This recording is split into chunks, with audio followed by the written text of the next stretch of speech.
welcome to this lecture module on optics.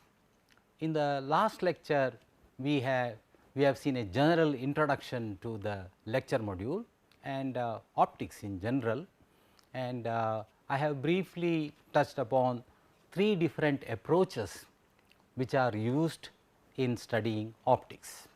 Today, we will right away start with the first topic, and the first topic here is reflection of light and formation of images, reflection of light and formation of images. The approach that we are going to follow is one of ray optics. As I mentioned, in the first part we will start with the ray optics approach. This will be followed by wave optics approach. Ray optics, where light is described, the propagation of light is described in terms of propagation of rays, and rays are straight line paths in a homogeneous medium. In this course, we will primarily discuss homogeneous media, propagation in homogeneous media, although 1 or 2 examples I may take up later of inhomogeneous media, but primarily we are focusing on homogeneous media, which means the ray paths are straight line paths. Therefore, they also follow the rules and formulae which we encounter in geometry, and therefore, this is also called geometrical optics. This part of the discussion also forms what is known as geometrical optics approach.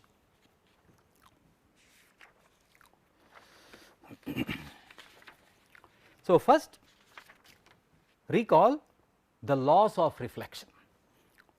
So, we know this is a plane mirror here. A ray of light incident on a plane mirror, or for that matter an interface between two media is reflected in such a way that the angle of reflection is equal to the angle of incidence. The angle of the dotted line here represents the normal to this surface. Say this point is a point P or point Q. The incident ray, the angle between the incident ray and the normal is called the angle of incidence, and the angle between the reflected ray and the normal is the angle of reflection, which we have denoted as theta r, theta I and theta r. So, the first point is that theta I is equal to theta r, that is angle of incidence is equal to angle of reflection. The second point is that now I have shown the same mirror in a little bit of 3D view here, and the angle of incidence, the point of incidence is P, and RP is the incident ray and PS is the reflected ray. The line here is a perpendicular line, and ABCD, what is shown here is a plane perpendicular to the surface of the mirror. It is a plane perpendicular to the surface of the mirror. So, the second law or the second point about reflection is that the incident ray, the reflected ray and the normal to the surface at the point P all lie in the same plane. RP, OP and PS lie in the plane ABCD. This is the plane perpendicular to the surface of the mirror. Now, an important point here is that if the ray was to reverse its path, that is, if the incident ray were to be like this, then the reflected ray would have travelled along this, because this would be theta I and this will become theta r, and anyhow theta I is equal to theta r. Therefore, a ray which is incident in the reverse direction will return in this way, or this is called the reversibility of ray paths, reversibility of rays. The same thing is true here as well. So, it is the same thing I have shown, it is in a plane, a cross section plane, and here a 3D view is provided. So, this is about plane mirror. Now, let us see reflection from spherical mirrors. We are interested more on spherical mirrors because subsequently we will see that we will discuss some optical instruments and spherical mirrors and spherical optical components such as lenses are more widely used than the plane mirrors, and therefore, we are focusing more on spherical mirrors. So, reflection from a spherical mirror. In the last lecture, we have discussed about some of the optical components. So, what is shown here is a mirror. This is the top view of the mirror. So, the mirror's reflecting surface is here, is the top view. It is the spherical mirror is usually a circular section of a hollow glass sphere with a reflective coating on one surface. So, let me show here that when we show a spherical mirror like this, spherical mirror, then note that this is part of a hollow sphere. A hollow sphere, it is a circular section of the hollow sphere of certain radius of curvature. So, if this is the center, then this is the radius of curvature r. So, the spherical mirror is a circular section. This is of course, a cross section in the plane, is a circular section of a sphere of radius r, and usually one surface is coated with a reflective coating such as silver coated surfaces. So, that light incident on the light incident. So, this is the coated surface, and therefore, this surface is opaque. We have already discussed this. So, this is opaque and this is the reflecting surface. The front surface is a reflecting surface, reflecting surface. So, a ray of light which is incident here would get reflected, there is no transmission on the other side. Later on, when we will see about lenses, we will or refracting surfaces, we will see that a part of the beam will also be transmitted. But right now, we are looking at mirrors where we assume that all the light is reflected back. All right. So, reflection from a spherical mirror.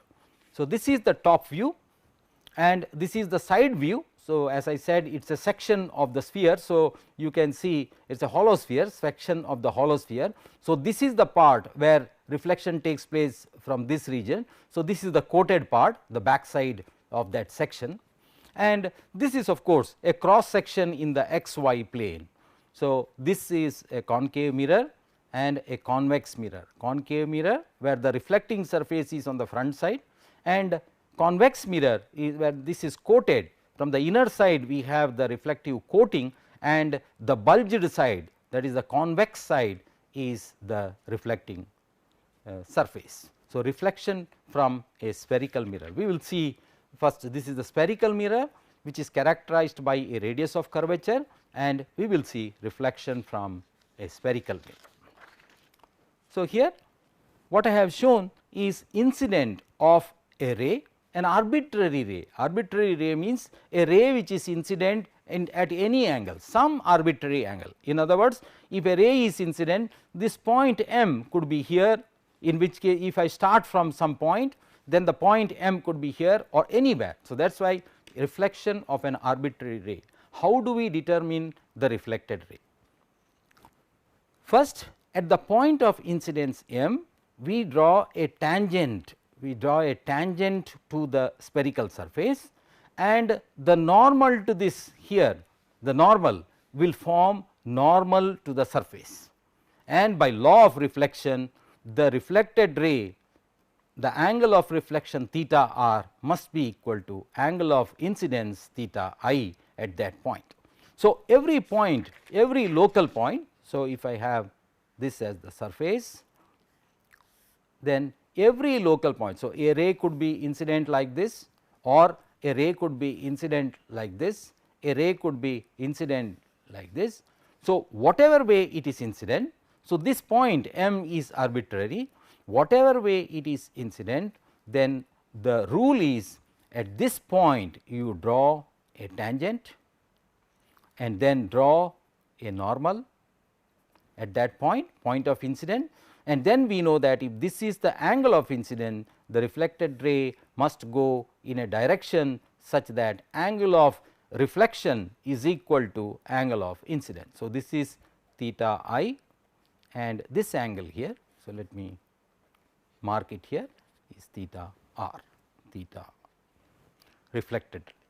So, if you have a ray which is incident like this, again draw a tangent here to the surface, draw a normal to this, and then apply the law of reflection, namely angle of incident is equal to angle of reflection. So, this is for a concave mirror, where the back side here is coated, concave mirror. So, if you have a convex mirror, exactly like that. So, if we have a convex mirror, a ray of light is incident. So, you draw the tangent and then draw the normal to the tangent, and incidentally note that the normal to the tangent will pass through the center of curvature, because by definition any line joining the center to the circumference, that is a point on the circumference of the radius of the circle, will be normal to it at that point.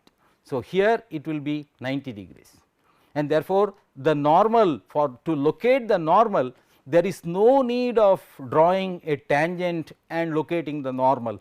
You simply link the center of curvature to the point of incident and you have the normal to the surface. And then if the incident ray makes an angle theta I, the reflected ray will be in a direction where theta r is equal to theta I. So, reflection from a concave mirror and reflection from a convex mirror, reflection of any arbitrary ray. C is the center of curvature, P, that is the geometric center, is called the pole. So, we can have a look at this original diagram here. So, this is the geometric center. So, this is the pole, which you can see that it is the at the bottom here, P is in the same line, it is here P and it is here P, all of them are shown in the same line. So, P is called the pole. We will see the importance of this pole in the next slide.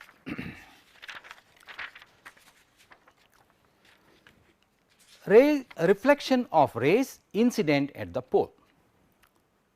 So, an incident ray at the pole, as before, this is the normal, because the line joining the center of curvature to any point on the circumference will be normal at that point, and therefore, this is the normal, angle of incidence is theta I, then the reflected ray will follow a path such that the angle of reflection is equal to theta r. Note that whether it is a concave mirror or a convex mirror, the ray of light incident at the pole will get reflected in this fashion. Theta I is equal to theta r.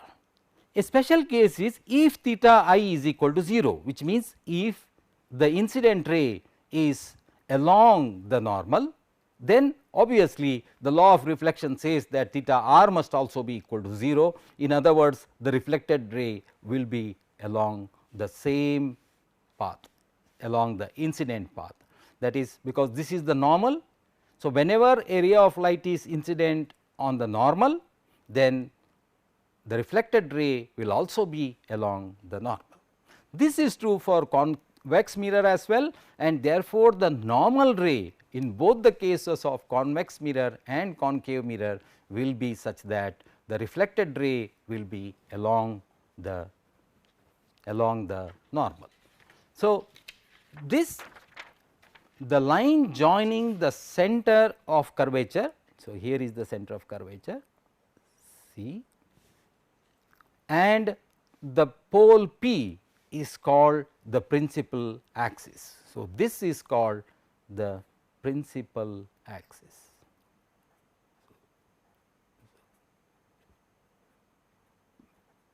Principal axis. So, a ray which is incident along the principal axis will be reflected back along the principal axis in the reverse direction.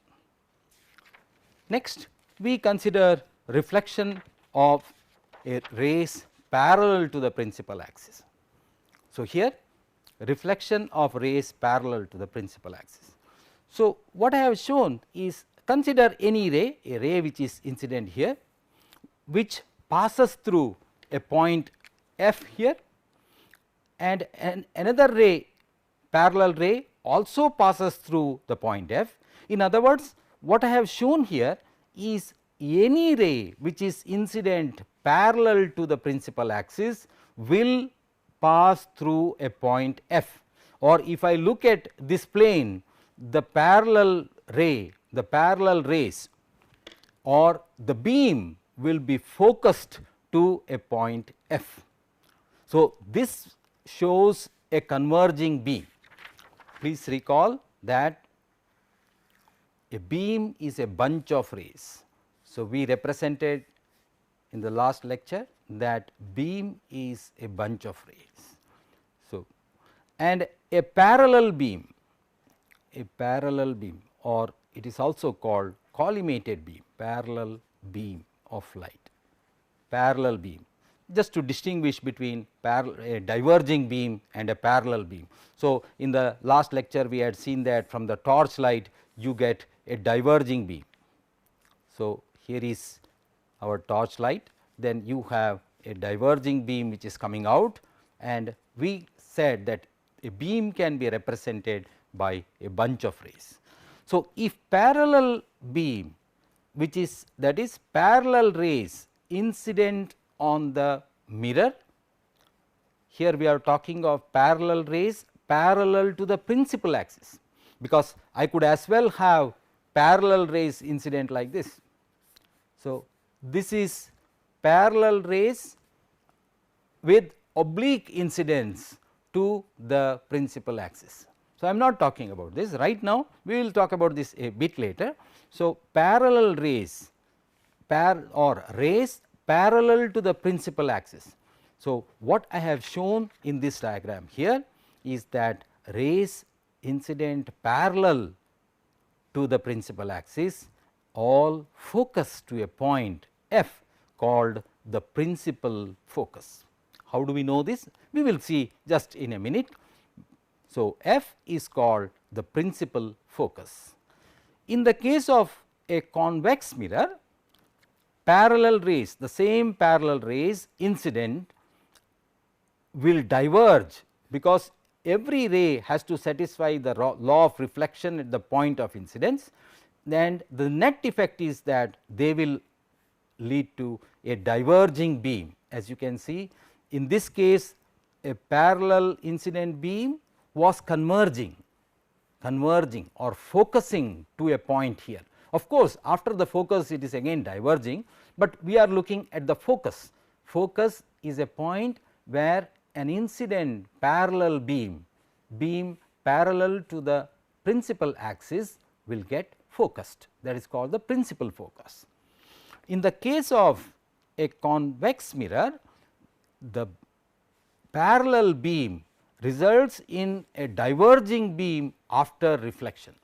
However, it can be seen that it appears that all the rays seem to start from, so this ray, for example, here this ray.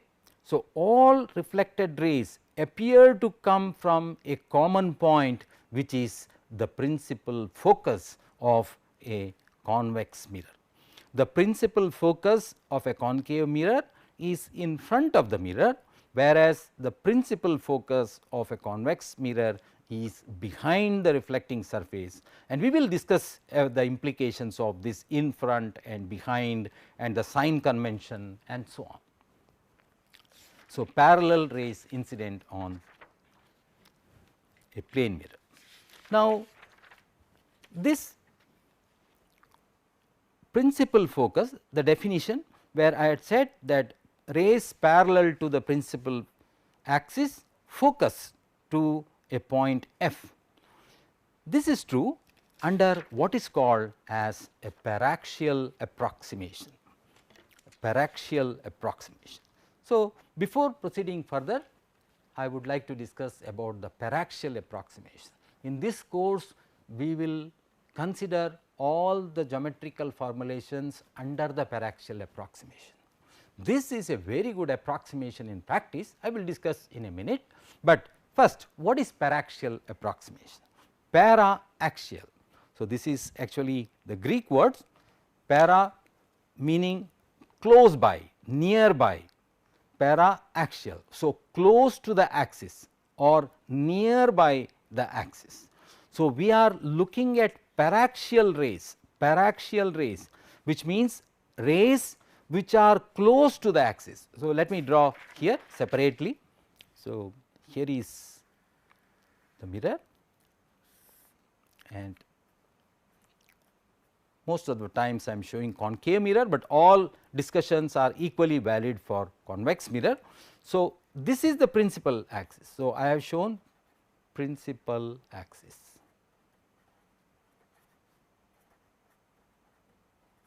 So, rays which are which make, so let me use a different color.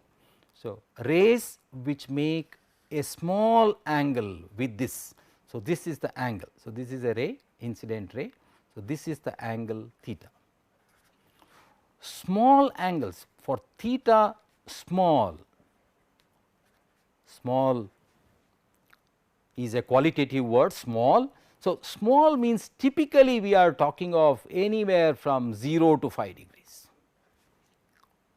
Why 0 to 5 degrees? Because the main point which we will use out of this paraxial approximation is whenever we have tan theta or sin theta, this is nearly equal to theta. We will use this approximation sin theta nearly equal to theta for small theta, Of course, theta in radians here for small theta. This is a very good approximation for small values of theta. Tan theta is nearly equal to theta and sin theta is nearly equal to theta. This simplifies the mathematics, and that is why we often take course to paraxial approximation. So, paraxial approximation.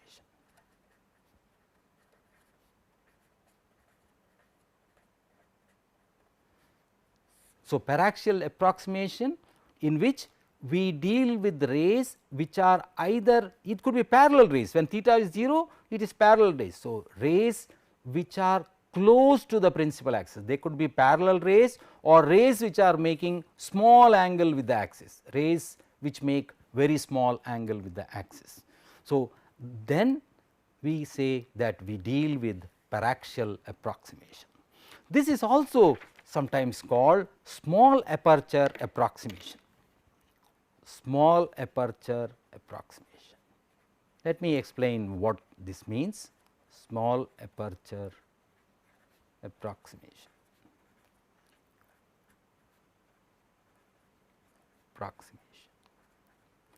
If we consider an optical system, so an optical system means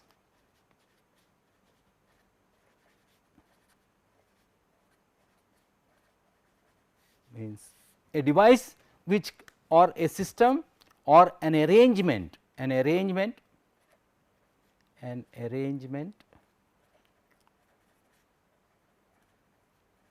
with several optical components.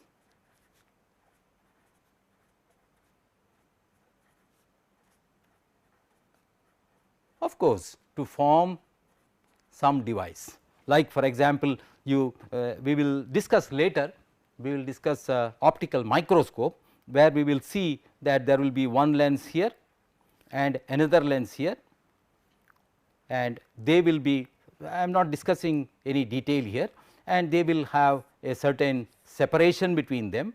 So, this is the axis of the optical system. So, there is one lens L1 and one lens L2. I just want to explain what is meant by this small aperture approximation. So, if you have an input aperture, there is a block here, aperture. So, if I have an aperture which restricts the extent over which light can enter this system. For example, light enters in this system. So, if I make a small aperture and light enters, and then maybe I do not know, it may be travelling whatever way, I do not know, I am just showing some rays. But if you see, if the aperture is very small, then only rays which are close to the principal axis can enter and can propagate further. A ray like this can also enter, but then it may go out of the system. A ray which enters at a deeper angle will go out of the system.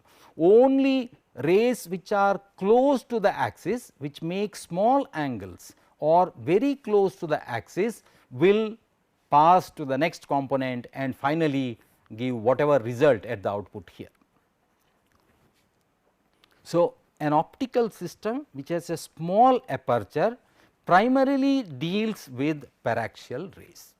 An optical system with the small aperture primarily deals with paraxial rays, and under paraxial approximation we will discuss the rest of the geometrical optics in this course.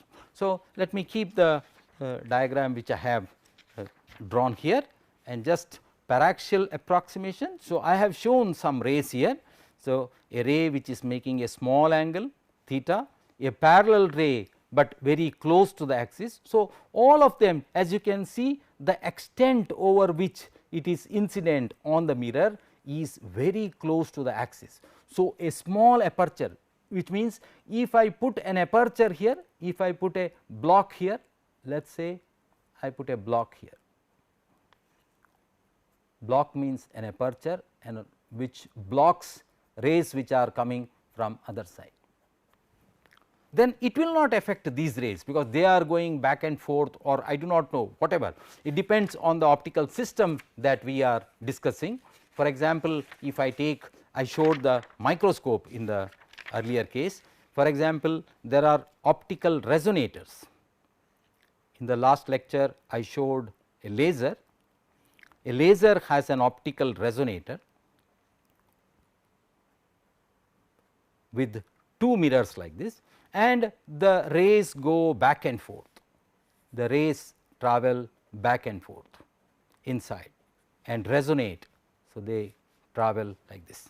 Note that typically this length could be few of the order of 10 centimeters, let us say 10 centimeters. If I take a helium neon laser, this could be of the order of 10 centimeters, and the mirror here could be of the order of 1 to 2 centimeters, 1 to 2 centimeters, and this distance could be 10, 20 centimeters. Then we can see that any ray which makes a deeper angle, an angle which is larger with the optic axis of the system, will simply go off the system. It will not hit the mirror and come back. Therefore, only rays which are close to the axis, which make small angles, will go back and forth in this resonator. This is called an optical resonator, an optical resonator. I am just giving another example of an optical system.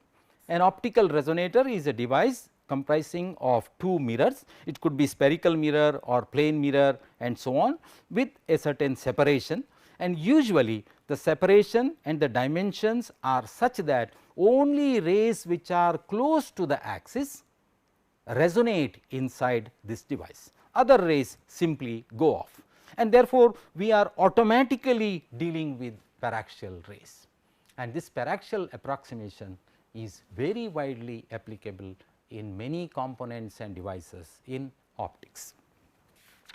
So, it is in the first course, it is good enough for us to discuss paraxial approximation. So, small aperture approximation or paraxial approximation, the small aperture will lead to paraxial rays. So, paraxial rays close to the axis and oblique rays which subtend small angles. This is no hard boundary again, this is just I am saying, say a range of 0 to 5 degrees, maybe 6 degree, 5.5 degree, does not matter. Now, let me come back to the problem where I said that all parallel rays which are incident on this get focused to a point f. So, we said how do we know this?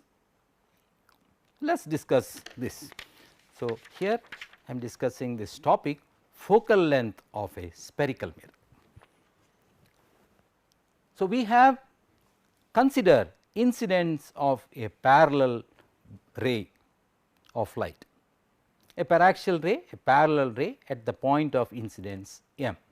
So, the reflected ray will follow a direction such that the angle of incidence, this is the center of curvature joined to the point m, gives us the normal. So, this is the angle of incidence theta I and angle of reflection theta I is equal to theta r, and in this geometry we can clearly see that if this is theta I which is equal to theta r, then this angle is also theta I, because this is parallel to this is the principal axis. So, incident ray is parallel to the principal axis. So, this is theta I, this is theta I, therefore, this angle is 2 theta I. So, immediately if I drop a perpendicular from m to the point D here, then tan theta I is equal to m d by c d, m d by c d, and tan 2 theta I is equal to m d by q d. For paraxial rays, the point m is close to p. We can see that we are discussing about paraxial rays, which means small aperture approximation. This point D is very close to this, because we can see this clearly, that if I have the principal axis here, when the ray is very close to this and perpendicular dropped from here, that is, this is point D and this is of course point P, the pole, and this is the incident ray and this is the principal axis, this is the mirror, then any distance, if I consider this as the center of curvature C, CD or CP is nearly equal, that is CD is nearly equal to CP. And similarly, if I had a point as in the diagram QD, here there was a point Q, then QD is nearly equal to QP. This is true if the point M is close to the axis or we are dealing with paraxial rays. Suppose I was to deal with a ray which is incident here, even a parallel ray which is incident far away, then if I drop a perpendicular here D, then CD would not be nearly equal to CP, and therefore, whenever we have a small aperture approximation, then the point M is close to the point P, this is close to the pole, and therefore, M D, the perpendicular which is dropped here is such that C D is nearly equal to C P. So, for paraxial rays, point M is close to P, C D nearly equal to C P is equal to R, R is the radius of curvature, because as I have already said, this is the center of curvature, the spherical mirror is part of a sphere and C P is the distance is called the radius of curvature. Similarly, QD is nearly equal to QP. Further, we are dealing with paraxial rays and therefore, tan theta I is equal to theta I and tan 2 theta I is equal to 2 theta I. This gives us theta I is equal to m d by c d, which is C P, which is equal to R. So, theta I is equal to m d by R and 2 theta I is equal to m d by q p. This implies q p is equal. So, if you divide one by the other, you can see q p is equal to R by 2. Q p is equal to R by 2, R is the distance, C P radius of curvature, Q p is equal to R by 2 for a parallel incident ray. Now, this Q p, so what we have got is Q p is equal to R by 2, radius of curvature is constant for a given mirror and therefore, this is a constant. What does this mean? We have taken a parallel ray where incident at a point m. The parallel ray could be here, the parallel ray could be incident here, the parallel ray could be incident here, which means the point m is arbitrary and the point m or mq or md, none of them appear in the expression. So, what it says is any parallel ray will pass through q, because the distance qp is fixed for a parallel incident ray. Whether the parallel incident ray is here or whether the parallel incident ray is here, that is whether this is m, it does not matter. It simply says it will pass through a point such that qp is equal to r by 2. It means any parallel ray will pass through q. The point q is called the principal focus and designated as f. Therefore, this point q, initially I had taken a general point q, but now we have showed that all parallel rays pass through the point q, and therefore, now I am calling it as f, which is the principal focus. And we can see here in the next diagram I have shown that all parallel rays pass through this point q. The distance f p is called the focal length. The distance from the point f, this q is the same as f. So, we have designated this point q now as f after showing that all parallel rays pass through it, which means a beam comprising of parallel rays will get focused to the point f, because it is a converging beam. So, it will get focused at the point f, and that is why it is called a principal focus and designated by f. The distance f p is called the focal length f, and therefore, what we have shown is we have shown q p as r by 2. So, q p is equal to f p is equal to f, or what we have shown is f is equal to r by 2.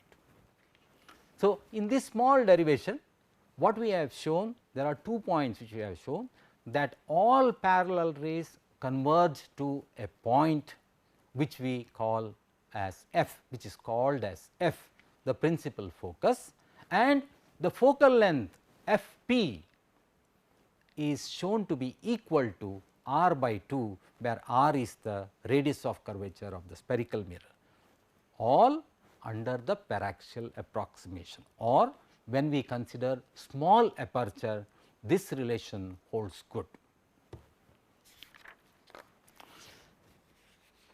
What about parallel rays incident inclined? What about parallel rays inclined to the principal axis? Parallel rays, but now they are not parallel to the principal axis, they are inclined at an angle. How would they look like? So, please see this. So, when parallel rays are incident on a plane mirror, they reflect and they are parallel. The beam remains parallel, because all the rays remain parallel to each other. Every ray satisfies the angle of incidence is equal to angle of reflection, but the beam remains parallel. Whereas, if there is a inclined ray, inclined parallel beam which is inclined to the principal axis, then they will get focused to a point, but that point q lies on a plane containing the focus. If we had parallel rays incident which are parallel to the principal axis, they would have focused to the point f, but if the parallel rays are inclined at an angle, then they will focus to a point q. This can be shown, they will focus to a point q, but it lies on a plane containing f, and that is called the focal plane. The focal plane.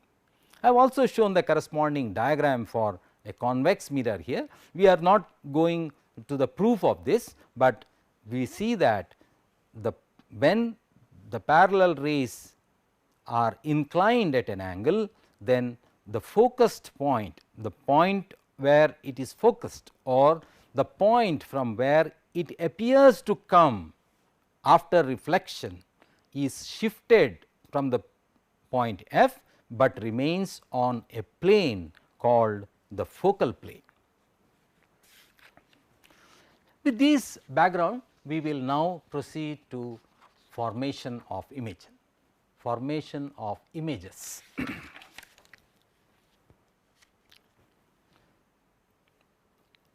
Formation of images. First, we consider image of a point object. If there is a point object, where will be its image? What is this point object? It could be a point source, it could be anything. We see, for example, we see objects because objects reflect or scatter light which is incident on them. So, in darkness, for example, we cannot see any objects in perfect darkness.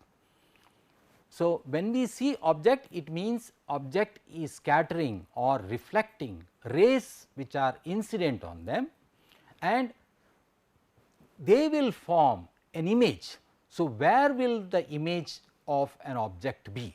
This is what we want to see, because as we know, the common application of all the mirrors is to see images, including the plane mirror which we use for the looking mirror, where we see our face, or when we use for dressing, or a concave mirror or a convex mirror, which are used in various applications, is to see the image of an object. Therefore, it is very important to know how the images are formed in a mirror, and what is the location of the image and what type of image is formed. So, that will be the next part of the discussion, and there we are. So, to begin with, we start with a plane mirror and a point object. So, here O is a point object. So, there is O point object. So, if we want to discuss about image formation, let us say there is a mirror here. So, let me draw this here, and then I will put the figure which I have a pre-drawn figure. So, if this is a point object, then this will give out rays in all the, if it is a point source, it will give its own rays, but otherwise if it is just an object, then when it is illuminated by light, say the room light or any other light, then it will reflect or it will scatter light in all directions. So, this object may give out light in all directions. What we want to see is these rays which are incident on a mirror, where will they go after reflection and what kind of image, because this is coming from a point, and therefore, if the rays again converge to a point, that point will be called as the image point. So, this is what we want to discuss. First, we take a plane mirror, and then we will go over to spherical mirrors, and we look at a point which is sitting here and see, consider just one ray which is coming at an angle and a ray which is incident normally, and then we use the basic rules which we are aware of, that is, if this is a plane mirror, then the ray which is incident normally on the mirror will be reflected back, and the ray which is incident at an angle. So, this is the normal to the mirror. So, this is the angle of incidence theta I, then this will be reflected at an angle such that theta I is equal to theta r. So, this ray is travelling in the reverse direction, this ray is travelling in this direction, they do not seem to meet anywhere. However, if we take this ray backwards, then we will see that from this point. So, this is our object point, this is the image point, or from this point these two rays appear to come from this point I, and such point is called the image point. It appears to come, it is not, the rays are not coming from there, because there is no ray on the other side here, there is no ray here, rays are only in the front side, but they appear to come from, if we project them backwards, then they appear to come from a point I, and that is the image point. And that is what is shown in this diagram which I have drawn already, a pre-drawn diagram. So, we see the object O here, the incident ray normally will be reflected back, the ray which is incident at an angle will be reflected here. So, if we take this back, then it intersects at a point I. From the geometry here, we can clearly see that this angle, if this angle is theta I, that is incident angle is theta I, then this is theta I and this is theta I, and this is 90 degree, and therefore, all angles are the same and they have one common side here, and therefore, triangle OAB, this triangle and this triangle are congruent triangles, which means OB is equal to IB, this distance IB is equal to OB. What it means is the virtual image is a virtual image. A virtual image is an image point. So, this is a virtual image because rays are not physically traveling there. There are no rays existing in this direction. It only appears as if this ray and the ray which is returning back come from this point I. Therefore, this point I is called a virtual image point. So, I is the image point, it is a virtual image point, it is a virtual image point.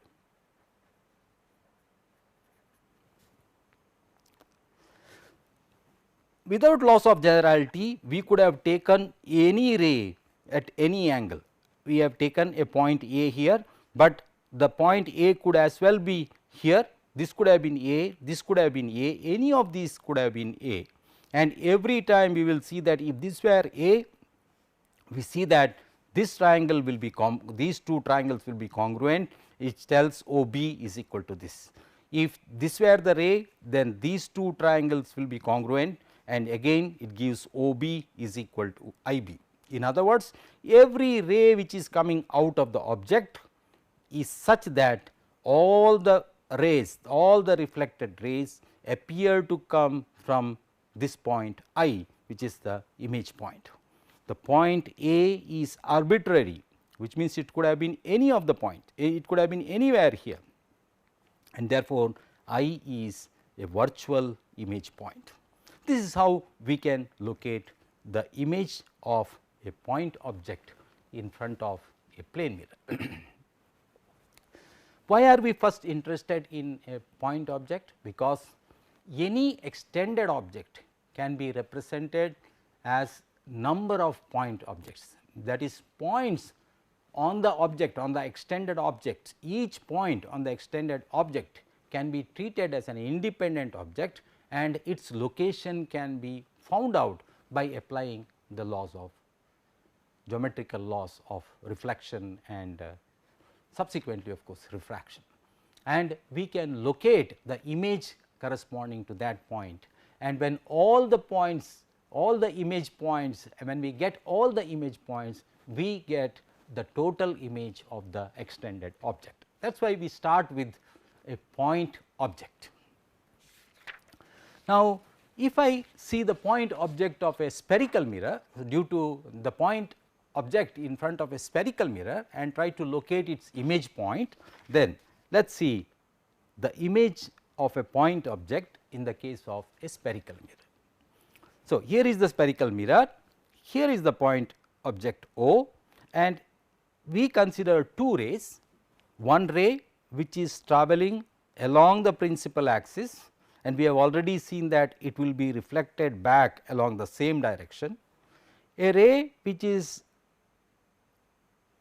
propagating in this direction, an arbitrary direction it is, that is this point Q could have been here as well, in which case I have to join O to Q. So, that will be the ray path OQ. So, OQ is the ray path, incident ray path on the mirror. It will follow the law of reflection and get reflected, because C is the center of curvature, the line joining C and Q is the normal to the surface, and the angle of incidence the small angle here and the angle of reflection must be equal. So, that leads to the reflected ray which is propagating along this line. It intersects the second reflected ray at the point I. So, the point of intersection must be the image point. So, by taking the earlier example here, what we have shown is we considered two rays and the point of intersection. In this case, it is a virtual image point, that is they appear to come from this point. The point of intersection is the image point. So, in this case the image point is the point of intersection of two real rays, that is the ray actually travels here and gets reflected. This ray, the ray along the principal axis propagates here and gets reflected and comes back along this line, and at the point I this ray would go further. At the point I, the two reflected rays would intersect, which is the image point. This is a real image, because real rays, it is the intersection of real rays, whereas in the earlier case it was an intersection of two virtual rays, that is there are no rays on the other side of the mirror, but they appear to come from that point which was the image point. So, the point Q is arbitrary and therefore, the object distance and image distance will satisfy a relation independent of Q. We will show this, that the object distance O to P, this point is P, the pole, OP is called the object distance, IP is called the image distance. We will discuss this in detail. We will show shortly that the object distance and image distance has a certain relation which is independent of the point Q. So, the point Q is arbitrary, the object distance and image distance will satisfy a relation which is independent of Q, and therefore, the image point will be these considering any two ray will be sufficient. All other rays will come to the same point I, because this object, this point that we have chosen is arbitrary. All other ray means what? A ray could have been here, which means the point Q I would be choosing here. So, that is what I meant by all other rays. A ray could as well be incident here, then the point Q would be here. So, this point Q is arbitrary and we will get a relation which does not depend on Q, and therefore, it is sufficient for us to pick any two rays and get the image.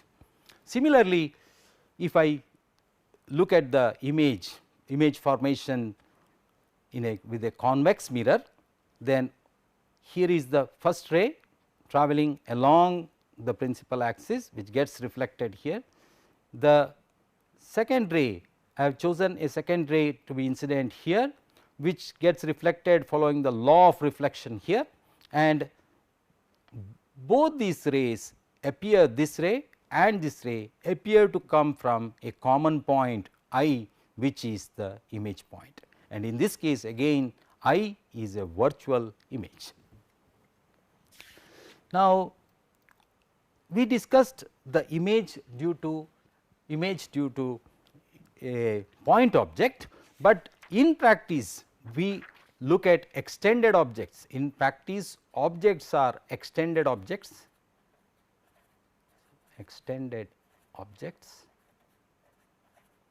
point objects is a object is a 0 dimensional object, but a laterally extended object, for example, if I take an arrow like this. So, this is an 1D object, one dimensional object, a line object basically. We have shown an arrow, but it is basically a line. So, it is a 1D object. If I take an object like this,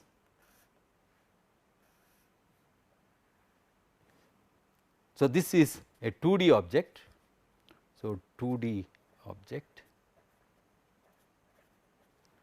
If I consider a 3D object, for example, let me try to draw a cube. So, the object could be a 3D object. So, a 3-dimensional object.